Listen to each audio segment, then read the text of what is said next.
आपको याद है वो दादी नानी के घर में स्टील के डिब्बों में नहीं, पीतल के डिब्बे और मर्तबानों में भरे हुए एकदम देसी वाले लड्डू।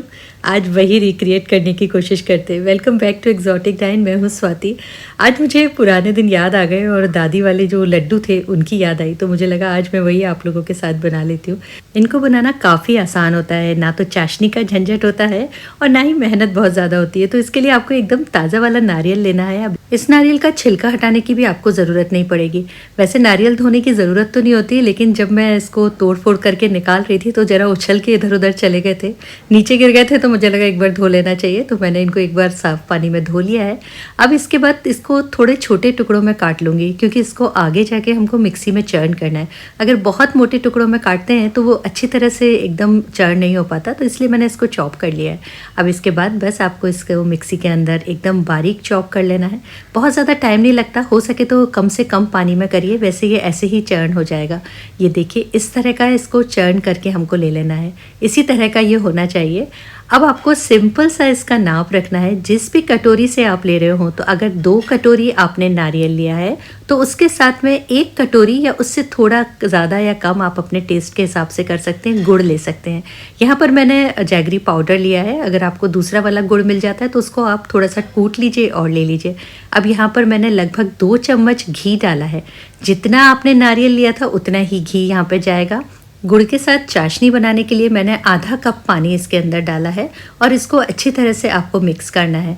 आपको इसको तब तक मिक्स करना है जब तक इसमें ये दाना गायब ना हो जाए। अभी देखिए थोड़ा दाना दिख रहा था ना, तो इसको एक बार और अच्छी तरह से मिक्स किया। अब इसमें से पूरा दाना गायब हो गया है। तो अब जो हमने कोकोनट रखा था ग्रेट करके, उस कोकोनट को हम इसके अंदर मिक्स कर देंगे। इस टाइम आप इसको लगातार स्टर करते रहिए, क्योंकि इसमें नारियल और सिरप जो है दोनों चीज़ें अच्छी तरह से मिक्स हो जानी चाहिए। आपसे मैंने शुरू में ही कहा था ना कि इसमें चाशनी का कोई टेंशन नहीं है, तो क्योंकि इसके अंदर सिर्फ इन दोनों को अच्छे तरह से हमको चलाते जाना है। धीरे धीरे सिरप जो है वो ड्राई होता चला जाएगा और नारियल उसको पूरी तरह से सोख लेगा। ये देखिए अभी जितना सिरप था पहले, उसके सामने अभी बहुत कम रह गया है।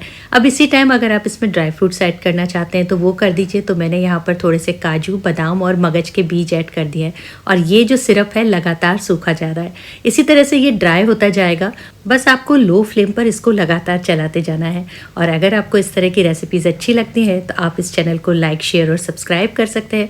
और अगर आपने इंस्टा और फेसबुक पर फॉलो नहीं किया है तो आप वहाँ पर भी फॉलो कर सकते हैं। वहाँ तो मैं आप लोगों के साथ में लाइव कुकिंग भी करती हूँ।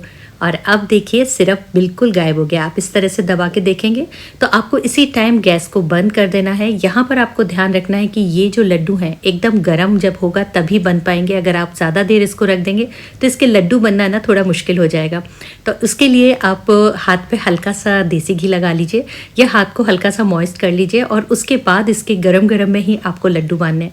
अगर डर लगता है इस तरह से बांधने में तो कोई बात नहीं है, आप इसकी बर्फ़ी जैसी भी जमा सकते हैं और उसको उसी टाइम आप कट कर दीजिए। ये देखिए इसके लड्डू फटाफट बनते जा रहे हैं। मैं बहुत बड़े साइज़ के नहीं बना रही हूँ, छोटे साइज़ के बना रही हूँ। स्मॉल बाइट साइज़ है और वैसे भी अभी त्योहारों का मौसम है तो छोटी छोटी मिठाइयाँ ही खा के काफ़ी हो जाता है। और यहाँ पर मैंने गार्निशिंग में ना नारियल लिया है, क्योंकि ये लड्डू बनाने की जल्दी इतनी थी कि मैं आपको वो दिखा नहीं पाई। तो कोई बात नहीं, मैं अब बता देती हूँ। ये देखिए इस तरह का नारियल लिया है, ये ग्रेटेड नारियल है। वैसे मैंने तो ये मार्केट से लिया था, लेकिन इस तरह के लंबे लच्छे जो आते हैं ये सूखे नारियल के, उसको आप लेकर के बहुत आसानी से गार्निशिंग कर सकते हैं। इनको आप कहीं पे भी गार्निशिंग में यूज़ में ले सकते हैं। तो मैंने इनको हर लड्डू के ऊपर थोड़ा सा लगा दिया था, तो लगाते ही देखिए कितने अच्छे लगने लगे ना।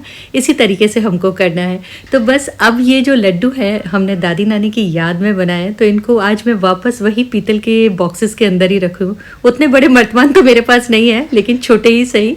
और ये देखिए लड्डू एकदम परफेक्ट बन गए हैं। अब मैं एक लड्डू आपको तोड़ के दिखा देती हूँ। ये बहुत मॉइस्ट है, लेकिन मॉइस्ट रखने के लिए आपको कुछ बातों का ध्यान रखना पड़ेगा। आपको सिरप जब सूखने लगे उसी टाइम गैस बंद कर देनी है। अगर आपने ज़्यादा देर तक उसको कुक करा तो ये लड्डू हार्ड हो जाएंगे, और अगर आपने कम देर पर कुक किया तो ये लड्डू जो है थोड़े से उसके अंदर सिरप रहेगा तो ये गीले रहेंगे। इसलिए अब वो परफेक्शन रखना आपको बहुत ज़्यादा ज़रूरी है। और अगर आपको ऐसा लगता है कि लड्डू हल्के से सूखे हो गए हैं तो आप उसी टाइम उसमें थोड़ा सा पानी का छींटा दे दीजिए और फिर वापस आप लड्डू को बांध लीजिए। बहुत आसान होता है, सिर्फ 2 इंग्रेडिएंट से ये बन जाते हैं। अब अगर सिर्फ 2 चीज़ों से आप इतनी टेस्टी लड्डू घर में बना सकते हैं, जो कि आपको पुरानी यादें ताज़ा कर जाए, तो फिर इसे बनाना तो बनता है ना। अब आप मुझे बताइए, इसे देख कर के आपको यादें पुरानी आ गई ना? मुझे तो बहुत सारी मेमोरी फ्रेश हो गई है। आई होप आपको ये लड्डू ज़रूर पसंद आएँगे और आप इन्हें ट्राई ज़रूर करेंगे। Thank you so much for watching.